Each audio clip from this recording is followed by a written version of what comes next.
Hello, boys and girls, and happy Monday. I have missed writing with you guys and being able to read all of your writing. I did look to see what you guys were doing in Spanish last week, and it looks like you guys were trying to persuade people about why your favorite food was the best food.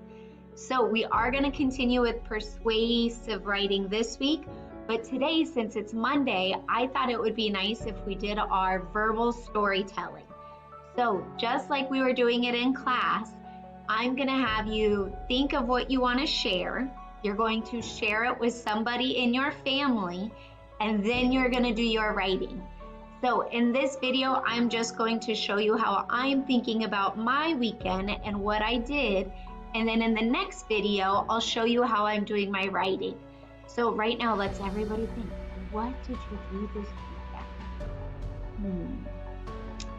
I know we didn't go to the beach at all. What did you do?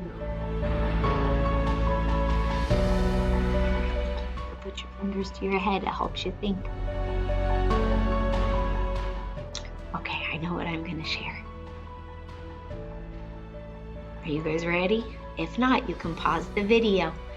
So this weekend, I took Bruxy to the park. And we got up super early because we wanted to make sure we got there when nobody was there.